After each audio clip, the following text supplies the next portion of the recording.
Hi, my name is Mark Mittleberg, and I want to talk to you about the importance of finding and empowering an evangelistic point person for you in your church. Now, I know that's a mouthful, but let me explain what I mean. This is part of what I call my 6-stage process that I write about in my book on the contagious church. I think this is a practical, transferable process. And right in the heart of it, at stage 3, is this point about finding a point leader, an evangelistic leader for your church. I got to tell you, since I have been teaching on these ideas and wrote that book and have taught all around the world, the feedback I get is this is the most revolutionary idea in the entire list. Let me explain what I mean. First of all, think about this. Whatever is important in your church has someone in charge of it. You know, there's a name by that area. So let me just give you some examples. When I say children's ministry, is it important?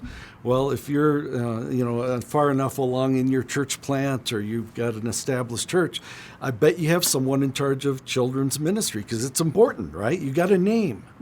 What about student ministry? Well, same deal. If you don't have someone yet, you're looking, you know you need someone in charge of reaching and teaching the students. What about worship and music? Well, same deal. You find someone and you put them in charge of it. But here's my question. What about evangelism? You know, we say that evangelism is the highest value, or it's one of the top values. We say we want to be Great Commission churches. We want to go into our world and reach people for Christ. And yet I've found it over and over and over. We don't have a name by that. We don't have someone in charge. In fact, I got to tell you, a few years back, I was doing regional evangelism conferences on building contagious churches all around the country. And I took it upon myself in each region I was going into to call about 100 pastors or churches, maybe some of yours. And I would call and I'd get your receptionist and they'd say, how can I help you? And I'd say, I'm Mark Mittleberg. We're doing this conference on evangelism coming up, soon in your town. And I'd like to talk to whoever in your church is in charge of evangelism. And I know this is a phone call, but if it's possible to get a blank stare over a phone call, I got them. And often they would kind of sputter and they would say, what do you mean? And I'm thinking, what do I mean? I mean, the Great Commission. And I wouldn't say this to them, but I'm just thinking, this is what we're about. But I'd be nice, and I would say, well, talking about local outreach, how do you go into your community and share the gospel? Do you have someone in charge of that? And then I could almost see them scratching their head, and sometimes they'd say, well, I think that would be our missions director. He's in Uganda this month, but he'll be back, next month. Maybe you could call back then. Or sometimes they'd say, well, I think our small group leader kind of does that. And I'm thinking in the back of my head, I bet they kind of don't. I mean, they're busy building small groups. The most common answer I got is they said, well, that's the job of the pastor. I think you need to talk to our pastor. He's in charge of that. And I'm thinking that and 20 other things. You just can't build an evangelistic church without someone focused on it. So that's why this is so important. By the way, this is biblical. Ephesians 4, verse 11, talks about the office of the evangelist. And the way Paul presents it there, it sounds normative to me that a local church will have someone who's the evangelist for the church.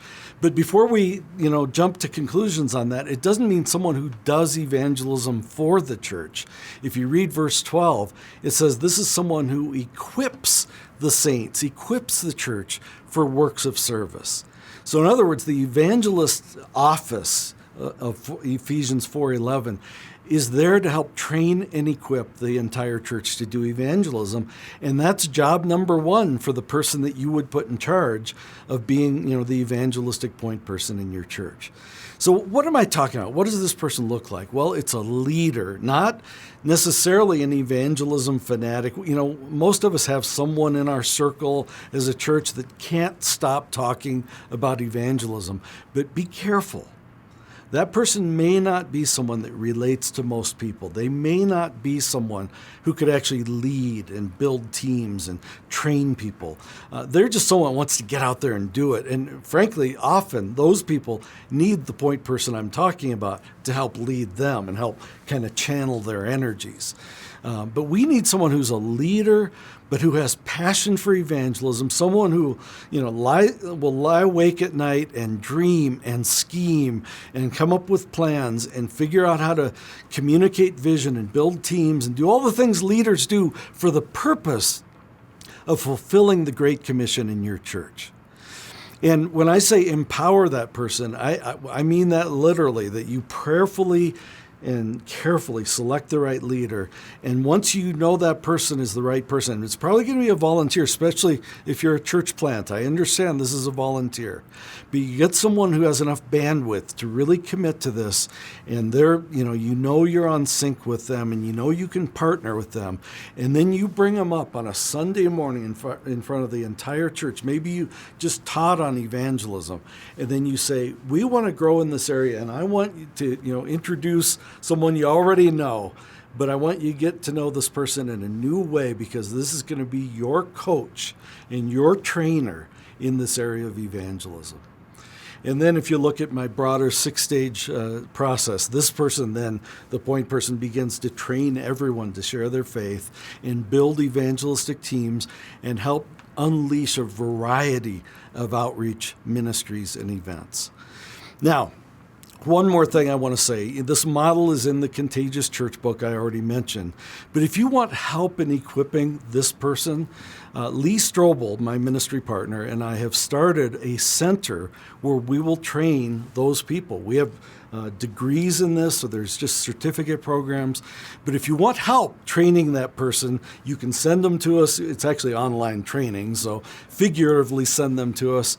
Or you might want to select from people we're already training. But you can learn more about that at strobelcenter.com. But friends, you need a partner. You need an evangelistic point person. And even if you're just planting a church, Rick Warren said, if I had 5 people, I'd put one of them in charge of evangelism so that we reach our community for Christ. This will make a difference. It will help your church become highly contagious.